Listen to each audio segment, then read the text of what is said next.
اب شاہد کا مطلب حاضر ناظر ہونا، اس کے لیے ہمیں پھر رجوع کرنا پڑے گا علماء لغات کی طرف، کہ علماء لغات لغت کے اعتبار سے شاہد کا معنی کیا کرتے ہیں۔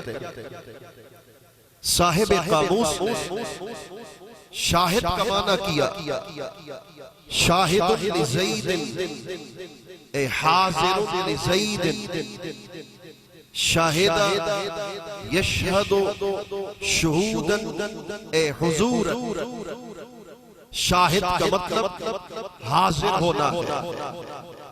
اور لکھتے ہیں والامین فی الشہادت الذی لا یغیب عن علمہ شیء، یہ جو شاہد ہوتا ہے، گواہ ہوتا ہے، اس کو گواہ کہتے ہی اس لیے ہے کہ جس کی وہ گواہی دے رہا ہے اس مشہود کی کوئی شے اس کی نظروں سے اوجھل نہ ہو، اس کی نظروں سے غائب نہ ہو، اس لیے اس کو شاہد کہتے ہیں۔ اور فرماتے ہیں یہ جو شہید ہے والقتیل فی سبیل اللہ لأن ملائکۃ الرحمت تحذرہ، یہ جو شہید ہوتا ہے اللہ کی راہ میں، اس کو شہید اس لیے کہتے ہیں کہ رحمت کے فرشتے اس وقت اس پر ہر وقت حاضر ہوتے ہیں، اس لیے اس کو شہید کہا جاتا ہے۔ صاحب قاموس نے لکھا اور قرآن مجید سے شاہد کا معنی حاضر ناظر کا استدلال کیا۔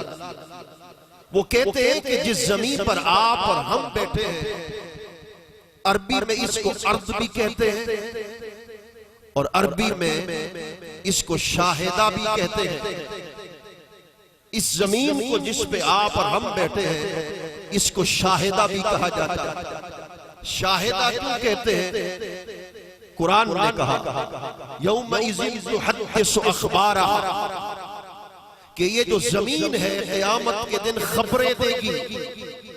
تفسیر عزیزی میں حضرت شاہ عبدالعزیز محدث دہلوی نے لکھا اعمال بنی آدم را اظہار کنن، فلاں کس پر نماز گزار و فلاں روزہ داشت۔ یہ زمین جس پہ آپ اور ہم بیٹھے ہیں، یہ زمین قیامت کے دن گواہی دے گی کہ فلاں نے مجھ پہ نماز پڑھی، فلاں نے مجھ پہ روزہ رکھا، فلاں نے مجھ پہ زنا کیا، فلاں نے شراب نوشی کی، فلاں نے بد نگاہی کی، فلاں نے بے ادبی اور گستاخی کی، فلاں نے کسی ولی کے خلاف کوئی کلمہ کہا۔ یہ زمین گواہی دے گی، اعمال کی گواہی دے گی۔ ظاہر ہے کہ جو عامل ہوگا، یہ زمین جب تک اس کے نام کو نہ جانے، عجیب نکتہ ہے، جو عمل کرنے والے ہیں، میں ہوں یا آپ ہوں، یہ زمین جب تک ہمارے نام کو نہ جانے، قیامت کے دن یہ گواہی نہیں دے سکتی۔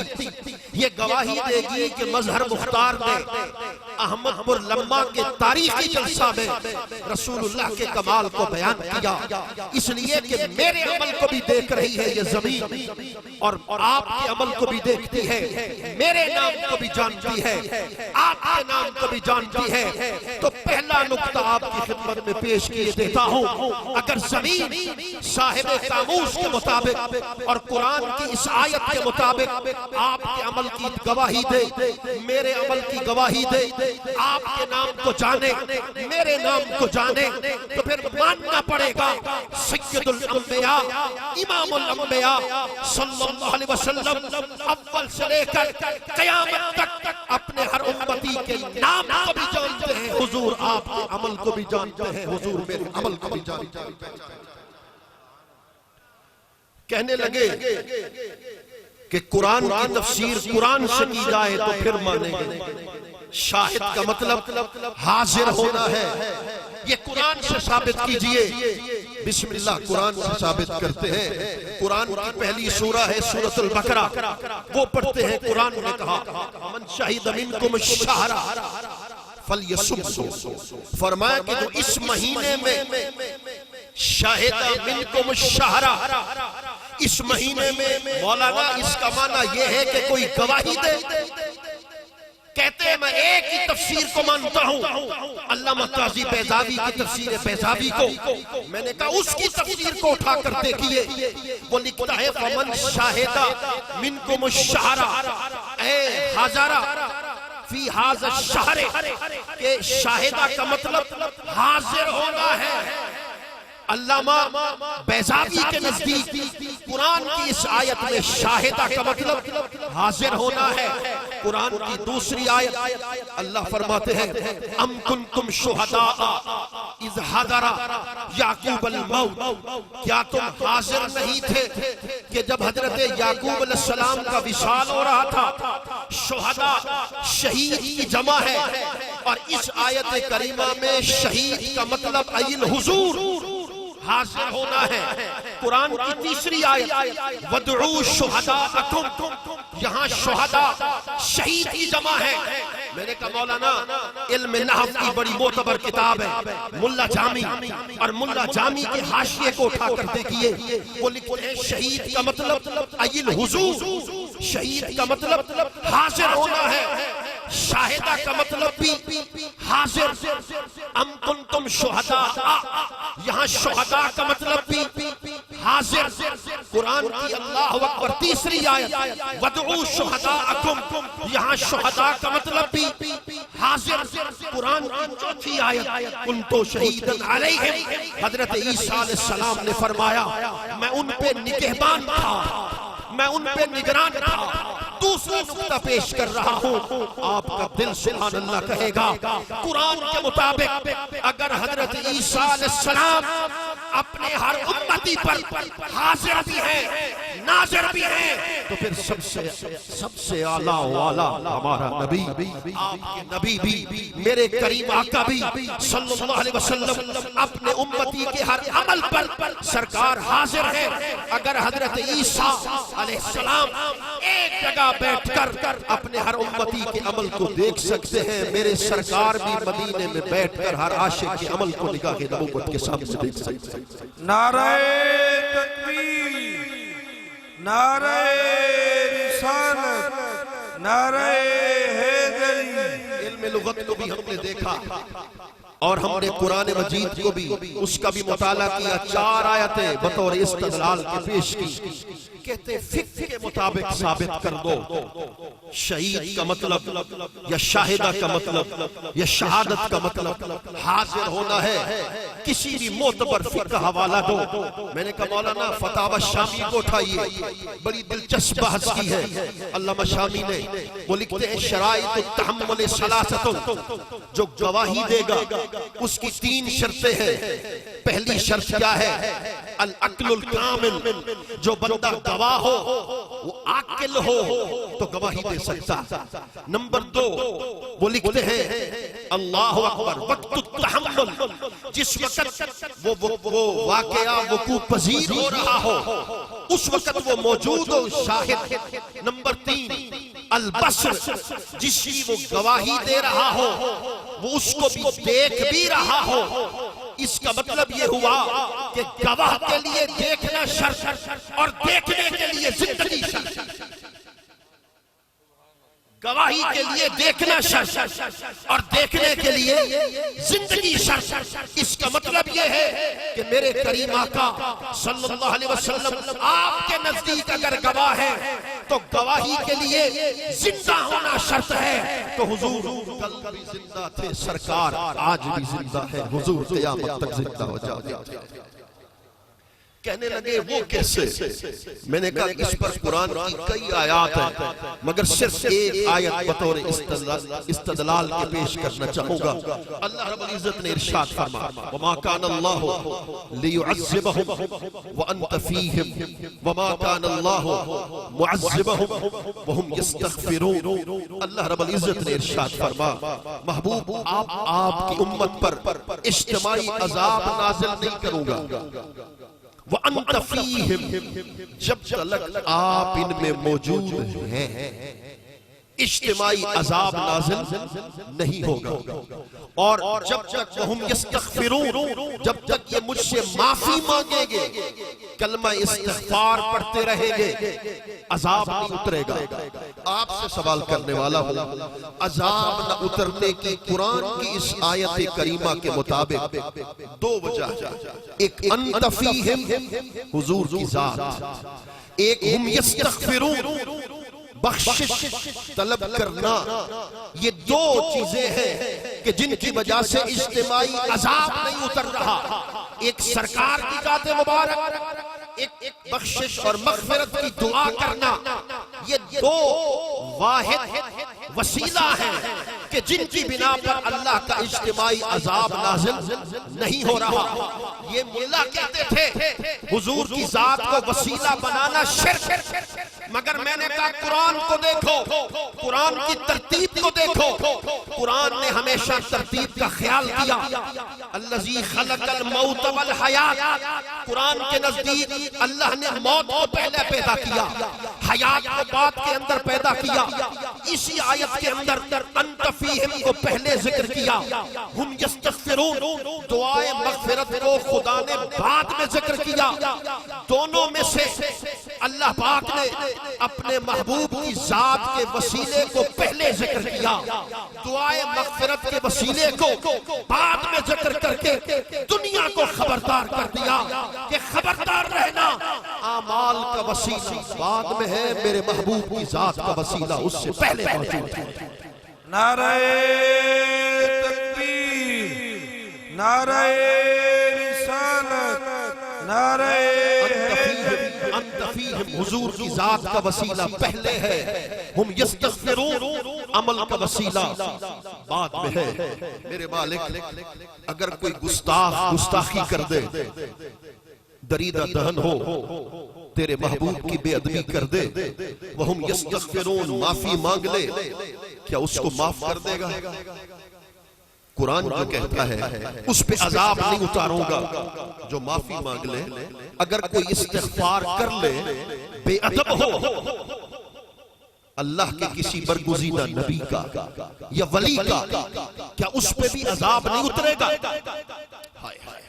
قرآن کہتا ہے اسی لیے تو انت فیہم کو پہلے رکھا اور ہم یستغفرون کو بعد میں رکھا، کہ ہم یستغفرون کا تعلق انت فیہم کے ساتھ ہے، اس لحاظ کے ساتھ کہ معافی ان کی قبول ہوگی، انت فیہم جن کا عقیدہ ہوگا کہ تو زندہ ہے واللہ تو زندہ ہے، میری چشم عالم سے چھپ جانے والے چمک تجھ سے پاتے ہیں سب پانے والے، میرا دل بھی چمکا دے چمکانے والا۔ معافی ہر کسی کی قبول نہیں، اس کی قبول ہوگی جس کا عقیدہ درست ہوگا۔ قرآن نے کہا ان تستغفر لهم او لا تستغفر لهم 70 مرہ، محبوب وہ جو عبداللہ بن ابی منافق تھا، اس کے لیے آپ کو رحمت للعالمین ہے، رحمت للعالمین کے سبب 70 مرتبہ بھی اس کی بخشش کی دعا کر دے، میں اس کو معاف نہیں کروں گا، اس لیے کہ وہ آپ کا بے ادب ہے، آپ کا گستاخ ہے۔ مگر جو میرا نافرمان ہو، آپ کے بے ادب کی معافی نہیں، مگر جو میرا نافرمان ہو، کیا اس کو بھی معاف نہیں کرے گا؟ کہا نہیں، وَلَوْ أَنَّهُمْ إِذْ ظَلَمُوا أَنفُسَهُمْ جَاءُوكَ، محبوب جو میرا نافرمان ہو، تیرے در پہ آئے، تیرے در پہ آنے کے بعد تو اس کی غلامی کو قبول کر کے اس کی سفارش کر دے، لَوَجَدُ اللَّهَ تَوَّابًا رَحِيمًا، اس کے لیے توبہ کے دروازے بھی کھول دوں گا، اس کے لیے رحمت کے دروازے بھی کھول دوں گا۔ علامہ ابن تیمیہ امام الوہابیہ، اس نے عجیب منطق گھڑی، اس نے کہا جی مسجد نبوی کی نیت سے مدینہ المنورہ کا سفر تو جائز ہے، مگر سرکار کے روضہ اطہر کے دیدار کی نیت سے مدینہ شریف کا سفر ناجائز ہے۔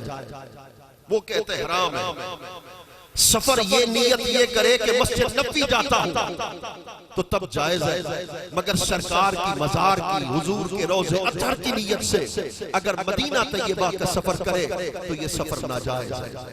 قرآن سے پوچھ لیتے ہیں، قرآن نے کہا اگر میں غلط پڑھوں تو علماء بیٹھے ہیں مجھے پکڑ لیں گے، یقیناً پکڑ لیں گے، تو آئیے کیا قرآن نے یوں کہا کہ وَلَوْ أَنَّهُمْ إِذْ ظَلَمُوا أَنفُسَهُمْ جَاءُوا الْمَسْجِدَ النَّبَوِيَّ؟ کیا قرآن نے یہ کہا کہ اگر اپنی جانوں پہ ظلم کر بیٹھو تو مسجد نبوی آ جاؤ؟ قرآن نے یہ تو نہیں کہا جاؤ کا محبوب آپ کے پاس آئیں، کاف ضمیر ذات کی دلالت کر کے دنیا کو بتا رہی ہے مسجد نبوی کا مقام بھی بات کے اندر ہے، مصطفیٰ کی ذات کا مقام اس سے پہلے مسجد حضور کی وجہ سے، خدا کی قسم سجدہ جو بھی بنی رسول اللہ کی وجہ سے بنی، اس لیے کہا اگر میرا نافرمان ہو تیری بارگاہ میں آئے شفاعت تو کر دے، اس کے لیے توبہ کے دروازے کھول دوں گا، مگر جو تیرا گستاخ ہو محبوب اس کے لیے تو بھی سفارش کر دے، اس کو معاف نہیں کروں گا، اس لیے کہ وہ تیرا گستاخ ہے۔ یارو اللہ اکبر، کہتے ہیں البصر جو شاہد کے لیے ضروری ہے کہ جس کی وہ گواہی دے رہا ہو اس کو دیکھ بھی رہا ہو۔ پھر سوال پیدا کر دیا، کہنے لگے مولانا یہ شاہدن کا جو صلہ ہے وہ علا نہیں بنتا، شاہدن کا صلہ علا نہیں بنتا، رقیب کا صلہ علا بنتا ہے۔ میں نے کہا مولانا یہاں قرآن مجید کی آیت میں اِنَّا أَرْسَلْنَاكَ شَاهِدًا، اگر اس کا صلہ نکالے شاہدن علی من بُعِثْتَ إِلَيْهِمْ تَرَاقُبَ أَحْوَالِهِمْ وَتَشَاهُدَ أَعْمَالِهِمْ، اگر اس کا صلہ علی نکالا ہے علامہ ابو سعود حنفی نے تو علی شاہد کا صلہ نہیں ہے، علی رقیب کا صلہ ہے، اور رقیب کا صلہ ہے معنی یہ ہے کہ علی من بُعِثْتَ إِلَيْهِمْ تَرَاقُبَ أَحْوَالِهِمْ وَتَشَاهُدَ أَعْمَالِهِمْ کہ میرا محبوب کو میں نے حاضر بنا کر بھیجا۔ کیا مطلب کہ جو حال کی بھی خبریں حضور جانتے ہیں، قال کی بھی خبریں سرکار جانتے ہیں، ظاہر کو بھی حضور جانتے ہیں اور باطن کو بھی حضور جانتے ہیں۔ اب ہم جو جلسہ ہے اس کے عنوان ہے اس کی طرف آنا چاہیں گے۔ شاہد کا ایک مطلب امام بقلی شرازی نے تفسیر عرائس البیان کے اندر بیان کیا، وہ لکھتے ہیں شاہد کا مطلب ہے انت شاہدنا وشہدناکا وشہدت علینا، محبوب بات مکائے دیتے ہیں تو میرا شاہد ہے میں تیرا شاہد، شب معراج کہ تو میرا مشاہدہ کرتا ہے میں تمہیں دیکھتا ہوں، یہ ہے شاہد کا مطلب۔ اور حضور میں نے مدینہ المنورہ سے الحقیقت المحمدیہ ایک کتاب امام یوسف نبہانی کی لی، اور اس میں نے اس عبارت کو پڑھا، میرا دل باغ باغ ہو گیا۔ میں حضور کی بارگاہ میں وہ پیش کرنا چاہتا ہوں۔ امام یوسف نبہانی بہت بڑے محدث تھے، لکھتے ہیں لیس ظہورہ فی عالم الارواح لیس ظہورہ فی عالم الاجسام کظہورہ فی عالم الارواح لأن عالم الاجسام دیک وما لا یسع ما یسع عالم الارواح۔ کہتے ہیں حقیقت محمدیہ علی صاحب الثناء والتحیہ کا ظہور شب معراج ہوا۔ ہم تو آج تک اپنے اساتذہ سے پڑھتے آئے تھے کہ حقیقت محمدیہ کا مشاہدہ کرنے والا صرف اللہ کی ذات ہے، مگر امام یوسف نبہانی لکھتے ہیں کہ شب معراج اللہ پاک نے حضور کی حقیقت کو بھی معراج کروایا، اس لحاظ سے کہ حقیقت محمدیہ کو خدا نے بھی دیکھا اور حقیقت محمدیہ کو عالم اجسام نے بھی دیکھا، عالم ارواح نے بھی دیکھا، عالم معنی بھی نے دیکھا، سدرۃ المنتہا نے دیکھا، عرش نے دیکھا، عرش کے اوپر خود خدا نے دیکھا۔ یعنی حقیقت محمدیہ کا ظہور عالم ارواح میں ہوا، مگر اس اعتبار سے نہیں کہ حقیقت محمدیہ کا ظہور عالم اجسام میں ہوا اس اعتبار سے نہیں جیسا کہ عالم ارواح میں ہوا۔ عالم اجسام میں تنگی ہے اس لیے کہ عالم ناسوت ہے، اس کے اندر وہ وسعت نہیں جو عالم انوار میں ہے، عالم ارواح میں ہے۔ وَلَيْسَ ظُهُورُهُ فی عالم الارواح کظہورہ فی عالم المعنی، اور حقیقت محمدیہ کا ظہور شب معراج جیسا عالم معنی میں ہوا ویسا عالم ارواح میں نہیں ہوا۔ وَلَيْسَ ظُهُورُهُ فی عالم المعنی کظہورہ عند العرش، حقیقت محمدیہ کا ظہور جیسے عرش پہ ہوا ویسے عالم معنی میں بھی نہیں ہوا۔ یعنی یہ عالم اجسام ہے، اس کے اوپر عالم انوار ہے، اس کے اوپر عالم معنی ہے، عالم معنی کے اوپر عرش کا دائیں حصہ ہے، عرش کے دائیں حصے کے اوپر خدا کا لامکان ہے۔ شب معراج عالم اجسام میں بھی ظہور ہوا، عالم انوار میں بھی ظہور ہوا، عالم معنی میں بھی ظہور ہوا، عرش کے دائیں جانب بھی ظہور ہوا، خود خدا کے لامکان پہ ظہور ہوا۔ ہر عالم کی اپنی اپنی حیثیت کے مطابق، اپنی اپنی وسعت کے مطابق، مگر حقیقت محمدیہ کا ظہور علی وجہ تمام عالم مکان میں ممکن نہیں تھا، تو اللہ پاک نے حقیقت محمدیہ کا ظہور اپنے لامکان پر کرا دیا۔ اور لامکان وہ ہے جس میں مکان نہیں، جہاں مکان نہ ہوگا وہاں سمت نہیں ہوگی، وہاں جہت نہیں ہوگی۔ تو پھر جب حضور اپنی حقیقت کے ساتھ لامکان پر پہنچے تو فاضل بریلی اعلی حضرت عظیم البرکت مجدد دین و ملت الشاہ امام احمد رضا خان بریلوی کی روح پکار اٹھی، کہنے لگے ان کا بننا تو نام کا تھا، لا مقام پر ان کا بننا تو نام کا تھا، حقیقتاً فعل تھا ادھر کا۔ ان کا بننا تو نام کا تھا، حقیقتاً فعل تھا ادھر کا۔ تنزلوں میں ترقی افساد دنات اللہ کے سلسلے تھے، تنزلوں میں ترقی افساد دنات اللہ کے سلسلے تھے۔ اور تھوڑی سی مشکل ہے، فرماتے تنزلوں میں ترقی افساد دنات اللہ کے سلسلے تھے۔ ایک ہے خدا کی ذات، وہ ذات بحت ہے، ذات مطلق ہے۔ ذات مطلق نے چاہا کہ کسی پردے میں اپنا ظہور کراؤں، كنت كنزا مخفيا فأحببت أن أعرف فخلقت محمدا۔ ذات مطلق نے چاہا کہ اس کا تنزل ہو، اس کا نزول ہو، اس کا ظہور ہو، تو پھر کیا کیا؟ اس ذات بحت نے احدیت کے جلوے میں اپنی ذات کا ظہور کیا۔ وہ احدیت سے مرادی حقیقت محمدیہ ہے۔ شیخ ابو سعید مبارک حضور غوث اعظم کے آپ مرشد ہیں، فرماتے احدیت کے جلوے سے مرادی حقیقت محمدیہ ہے۔ یعنی اللہ پاک نے اس کائنات میں اپنی ذات کا سب سے پہلا ظہور ہی رسول اللہ کی حقیقت محمدیہ سے کرا دیا۔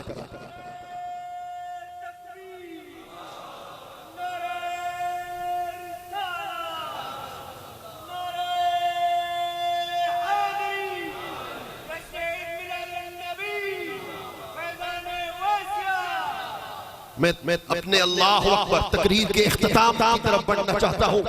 میں حیران ہوا علامہ خازن کی تفسیر خازن کو اٹھا کر، وہ لکھتا ہے ثم دنا فتدلّا فکان قاب قوسین او ادنا۔ ثم دنا فتدلّا، وہ کہتے ہیں تقدیم و تاخیر۔ اس قرآن مجید کی اس آیت کریمہ میں تقدیم بھی ہے، تاخیر بھی ہے۔ فَتَقْدِيرُهُ ثُمَّ تَدَلَّا فَدَنَا۔ تقریر کے آخری حصے کی طرف بڑھ رہا ہوں، بڑا قابل توجہ حصہ ہے۔ کہتے ہیں ثُمَّ دَنَا فَتَدَلَّا، تَقْدِيرُهُ ثُمَّ تَدَلَّا فَدَنَا۔ کہتے ہیں کہ جب اس کا معنی کرو نا کہ ثم دنا فتدلا، تو معنی میں تدلا کو پہلے رکھو، دنا کو بعد کے اندر رکھو. اور تدلا کا مطلب کیا ہے؟ ان ابن عباس رضی اللہ تعالیٰ عنہ النزول الى محمد صلی اللہ علیہ وسلم. حضرت عبداللہ ابن عباس فرماتے ہیں تدلا سے مراد تنزل ہے، تدلا سے مراد ظہور ہے کہ قیامت اللہ اکبر شب معراج لا مقام پر اللہ نے حضور کی ذات کی طرف تنزل کیا، حضور کی ذات کی طرف نزول کیا. یہی تنزل ہے، یہی ظہور ہے، یہی استقبال ذات محمدیہ، یہی استقبال ذات محمدیہ ہے کہ اللہ رب العزت نے لا مقام پر اپنے محبوب کی طرف تنزل کیا. جب حضور کی حقیقت کی طرف تنزل کیا تو پھر کہتے ہیں دنا کا فاعل رسول اللہ کی ذات ہوگی، دنا محمد صلی اللہ علیہ وسلم عن ربہ، کہ شب معراج رسول اللہ کی ذات اللہ کی ذات کے قریب چلی گئی. تو یہاں اعلیٰ حضرت لکھ گئے کہ ادھر سے حکم ہوا. کب حکم ہوا؟ کہ جب حضور خدا کی صفات کے قریب سے گزرے. رحمان صفت تھی، رحیم صفت تھی، جواد صفت تھی، قدوس صفت تھی، مالک رازق، یہ ساری صفات تھی. آگے خدا کی ذات تھی. یہ صرف سمجھانے کے لیے ذکر کر رہا ہوں، مگر اللہ اس سے بھی منزہ ہے. آگے خدا کی ذات تھی، پیچھے صفات الہیہ تھی. حضور خدا کی ہر صفت کے قریب سے گزرے. اور ملا علی قاری نے لکھا اذا مر علی الکریم کان کریما، اول الغفور کان غفورا، اول الجواد کان جوادا، اول الحلیم کان حلیما. کہ حضور جب خدا کی صفت رحیم کے قریب سے گزرے تو رحیم صفت خدا کی تھی، رنگ حضور پر چڑھ گیا. کریم کی صفت کے قریب سے گزرے، کریم صفت خدا کی تھی، رنگ حضور پر چڑھ گیا. حلیم کے قریب سے گزرے، حلیم کا رنگ چڑھ گیا. رحمان کی صفت کے قریب سے گزرے، رحمان کا رنگ چڑھ گیا. صفات خدا کی تھی، رنگ حضور پر چڑھتا گیا. جب ساری صفات کا پیکر، سارے صفات کا مظہر بن کر جب حضور واپس آئے تو اعلان کر دیا من رانی فقد رأى الحق، انا مرآت جمال الحق. جو حق کو دیکھنا چاہے کہیں نہ جائے، رخ مصطفیٰ کا نظارہ. اب صحابہ ذات مصطفیٰ میں جب دیکھتے تھے تو حضور کی ذات میں دو جلوے نظر آتے تھے. ذات حضور کی نظر آتی تھی، صفات خدا کی نظر آتی تھی. کوئی یہ کہہ دے کہ مولانا یہ شرک کر رہے ہو، یہ کیسے ہو سکتا ہے کہ ذات حضور کی ہو، صفات خدا کی ہو؟ اسی کو تو شرک کہتے ہیں. میں نے کہا مولانا تنزل کا مطلب، تنزل تجسم کو چاہتا ہے. تجسم مخلوق کی صفت ہے. یہاں تنزل اور تجسم کے درمیان نسبت نہیں ہے. مولانا اشرف علی تھانوی کی کتاب اٹھا، اس کی کتاب کا نام ہے التکشف. التکشف کے اندر لکھتا ہے یہ جو شب معراج تنزل ہوا، اس تنزل سے مراد ظہور تھا. اللہ پاک نے اپنی رحمانی صفت کا تجلی حضور پر کی تو رحمانیت کا ظہور اپنے مصطفیٰ کی ذات سے کرا. رحیمیت کی تجلی کی، رحیمیت کا صفت کا ظہور حضور کی ذات سے کرا دیا. اگر کوئی کہے کہ یہ شرک ہے تو پھر آؤ اس کا جواب قرآن سے لے لیتے ہیں. قرآن کیا کہتا ہے؟ حضرت موسیٰ علیہ السلام آپ کوہ طور کے قریب آئے، آگ لینے کے لیے آپ کی اہلیہ محترمہ ساتھ تھی، ان کو نیچے کھڑا کیا، خود چلے گئے پہاڑ پر. جب وادی طوا کے اندر داخل ہوئے تو وہاں ایک درخت دیکھا. درخت کے قریب چلے گئے تو درخت کے اندر سے آواز آئی. تو جب آواز آئی تو کہنے لگے رب ارنی انظر الیک، اے اللہ اپنا جلوہ دکھا، اپنا حسن ظاہر کر، میں تمہیں دیکھنا چاہتا ہوں. کہا لن ترانی، تو نہیں دیکھ سکتا. جو بات آپ کی خدمت میں پیش کرنا چاہتا تھا وہ یہ ہے کہ اللہ پاک کی صفت ہے وہ کلام کرتا ہے. کلام اس کی صفت ہے کہ وہ کلام کرنے والا. اس نے اپنے صفت کا ظہور درخت سے کروایا. درخت کے اندر سے کلام ہو رہا تھا. تو کیا قرآن کے مطابق درخت خدا بن گیا؟ اس کی صفت کا ظہور تو درخت سے ہے.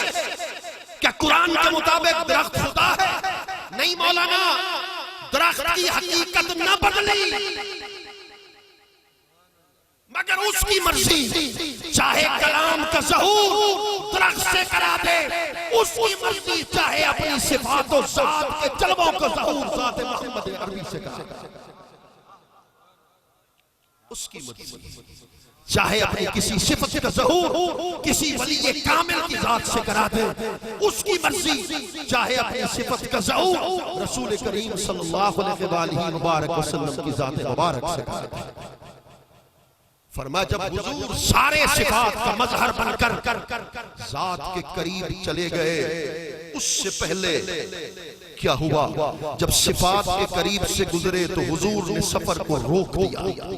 قاد ان یکف فی سیرہ بلذت الصفات.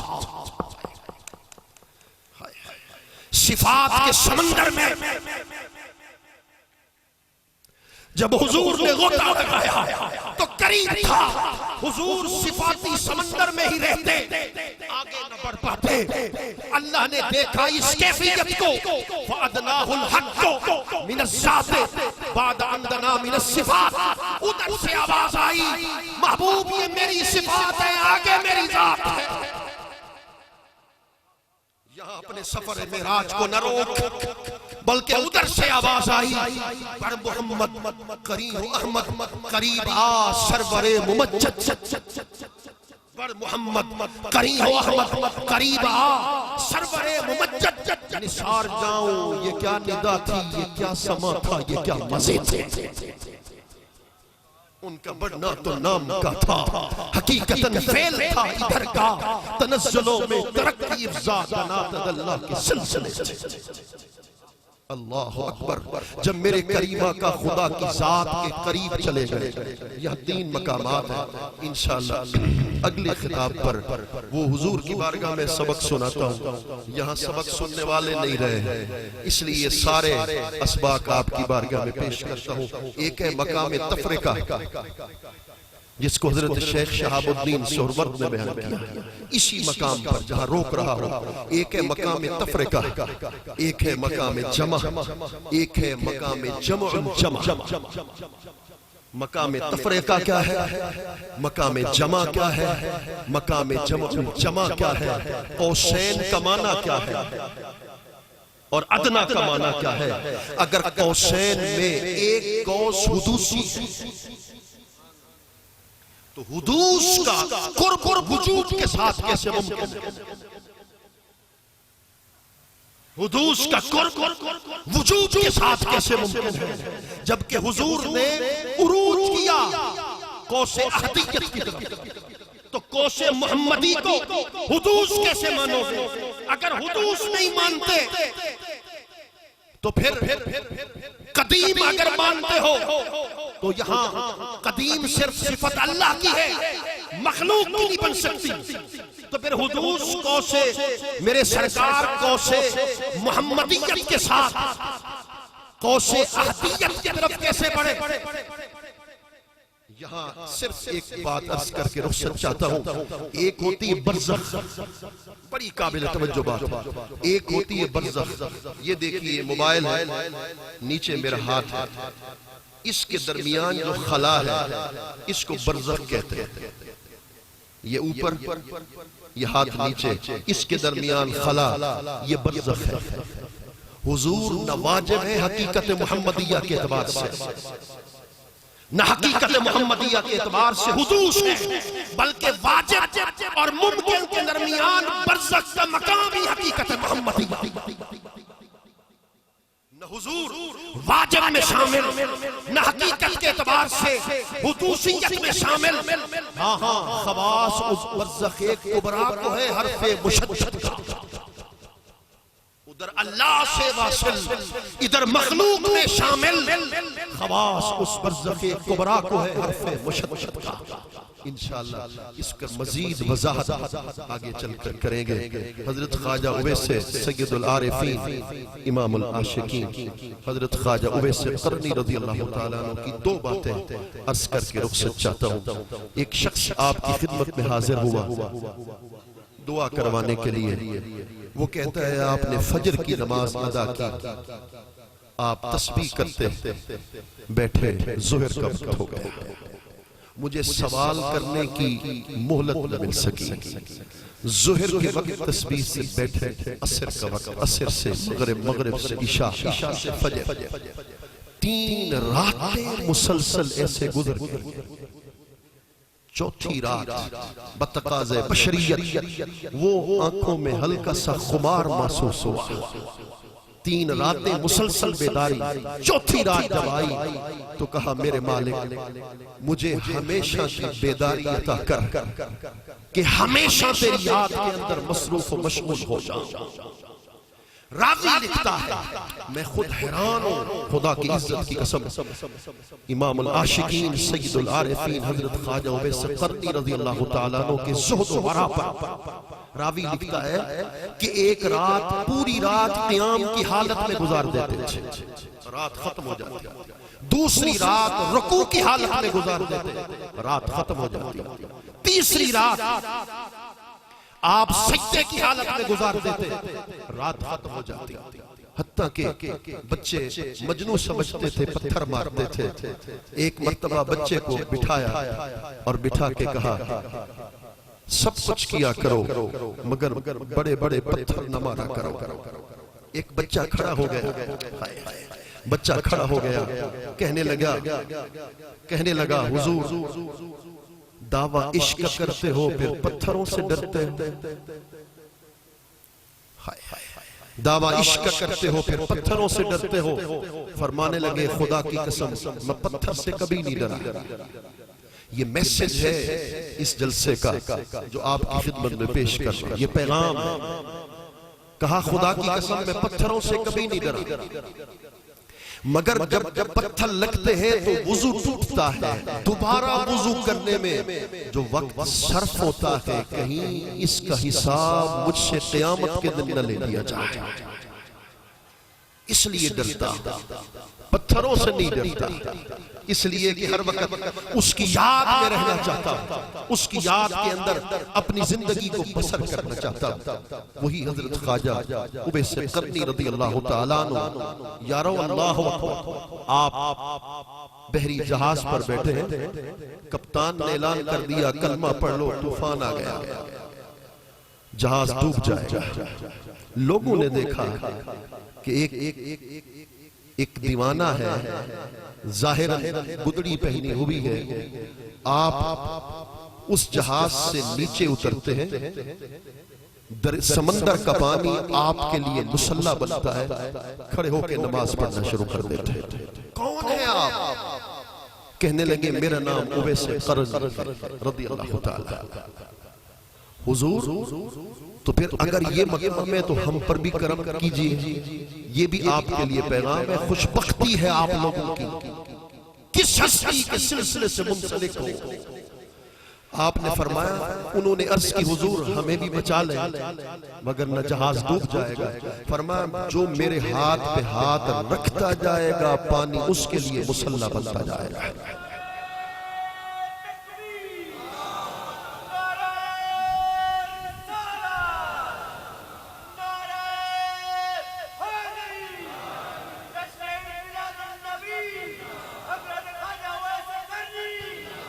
فرمایا جو میرے ہاتھ پہ ہاتھ رکھتا جائے گا وہ ڈوبنے سے بچتا جائے گا. اب کتاب میں اتنا کچھ تھا, آگے آپ کی خدمت میں پیش کر رہا ہوں. سلسلہ اویسیہ سے تعلق رکھنے والے اویسی غلاموں, دراصل حضرت خواجہ اویس قرنی اعلان کر رہے تھے جو میرے سلسلے کے کسی مرشد کے ہاتھ میں ہاتھ رکھتا جائے گا ہر عذاب سے محفوظ ہوتا ہے. وہ ڈوبنے سے محفوظ ہوگا, وہ غرق ہونے سے محفوظ ہوگا, اس لیے کہ اس سلسلے کا تعلق براہ راست حضرت خواجہ اویس قرنی کی ذات ہے. لوگوں نے اس کو دیکھا، آپ سب کو لے کر سمندر کے کنارے پر پہنچے اور دیکھتے ہی دیکھتے بحری جہاز ڈوب گیا۔ جب بحری جہاز ڈوبا تو لوگوں نے کہا حضور اس میں تو اہل مدینہ کا سامان تھا، غذائیں تھیں، خوراک تھی، وہ تو ڈوب گیا، اب اہل مدینہ کو کیا پیش کریں گے؟ فرمایا اچھا آنکھیں بند کر لو، سب نے آنکھیں بند کر لی، فرمایا آنکھیں کھول لو، سب نے آنکھیں کھول لی۔ لوگ کہتے خدا کی قسم ہم نے جہاز کو ڈوبتے بھی دیکھا تھا، حضرت خواجہ اویس کرنی کی دعا سے اسے پانی پہ تیرتے ہوئے بھی دیکھا تھا۔ یہ آپ کا مقام اور آپ کا مرتبہ، اور مجھے کہنے دو میں خوش عقیدگی کا قائل نہیں ہوں کہ بغیر کسی دلیل کے بات کر دی جائے۔ میرے نزدیک انبیاء کرام علیہ السلام میں قیامت کے دن مقام محبوبیت پر رسول اللہ فائز ہوں گے، اور اولیاء کاملین میں سے ایک حضرت خواجہ اویس کرنی ہوں گے تو قیامت کے دن مقام محبوبیت پر فائز ہوں گے۔